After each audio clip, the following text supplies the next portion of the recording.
and welcome to the channel. In today's video, we're going to take a look at the 5 things that I would consider doing different in another van build.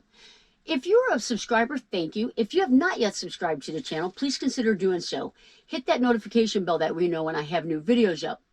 So the van is officially done.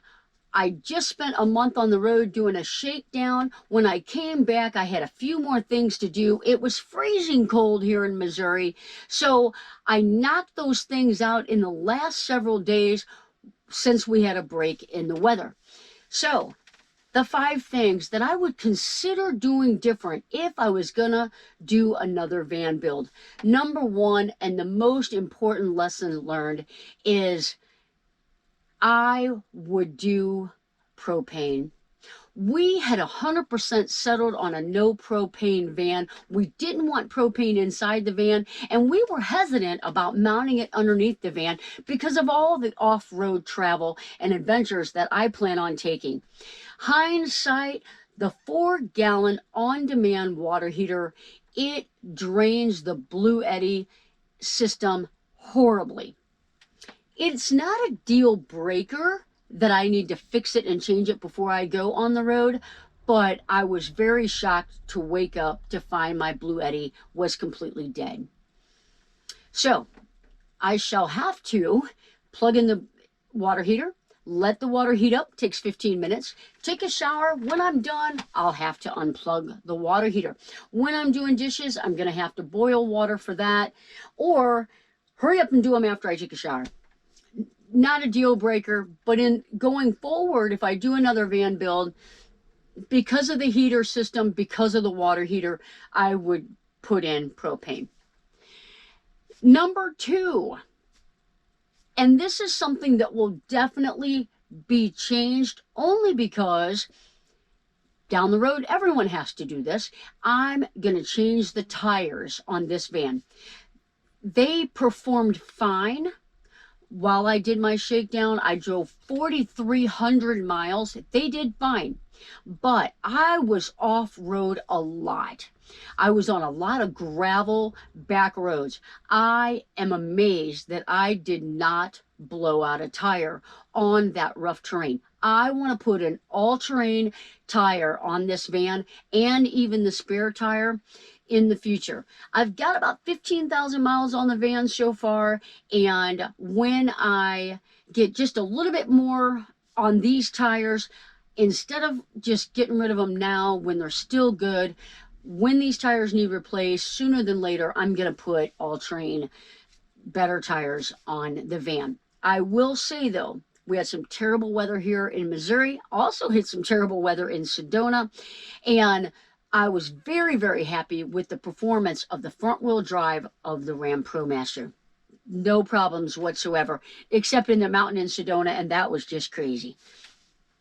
Item number 3, also in the garage, I put my outdoor kitchen and my outdoor storage drawer on top of one another. Hindsight, if I've got my kitchen drawer, my outdoor kitchen drawer pulled out, I cannot pull my storage drawer out, especially if I've got my Blackstone sitting right on top of it. So that was a design flaw on myself. I do love the storage capacity of it all, and I'm working around it. But in the future, on another build, I would put drawers side by side on the bottom. I saw a build out in Arizona like that. She loved it. She showed it to me. I loved it. I would do side by side on my next build. That leads me to item number 3 or 4. I would do my water tanks different. The storage that I have on top of both my tanks is not the easiest to access. Now, just like any Class A, 5th wheel, these van builds, you are going to have storage areas that are hard to get to. These are real deep, and I feel like I'm probably losing some storage having that deep section. I can get underneath my bed from the inside to access those storage if needed, but for right now, It's working. I've got stuff back in there that I hardly ever use. I'm not going to change anything, but in the future, I would put my water tanks different. I would either get a bigger one and centrally locate it, or not sure, maybe over the wheel well ones. But anyway, I would definitely change how I've got my water tanks in the van. Item number 5. I have Havelock wool insulation. It comes in rectangle sheets, and I watched several videos on how to install it. Even one on the Havelock wool website. People put the rectangle sheets up, they put cordage or tape across it, and then the walls go over it. Seems like a perfect system. I had gray walls up while I was waiting for my windows. It had a nice clean look. I really liked it.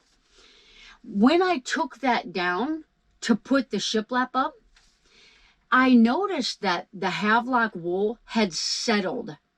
Now, I didn't want to overpack that because you need that air in there for insulation for R factor. But when I took that gray wall down and I saw that that insulation had settled because of the vibration of driving, it kind of scared me. Thank goodness all that wallboard had to come down, and I had more insulation that I could put in there to hold it.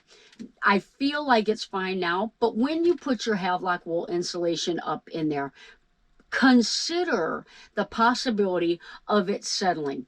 Is the cord that you've got in there enough? Because if you compress that too much, you're losing your R factor. But if it doesn't hold it in place, it's going to settle.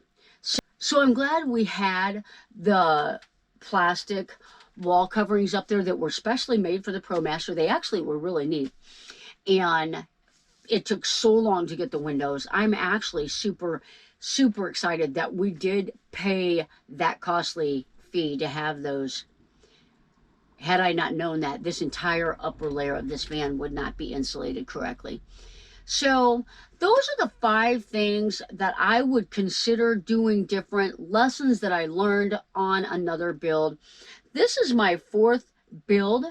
Every build you do, you learn, and that's the purpose of doing them, and that's the purpose of sharing with other van builders and other people that want to do van builds. So hopefully something that I have done here will help you make a decision on your van build. So thanks for following along. We will see you on the next video where I tell you the 5 things that I absolutely love about my van. Take care.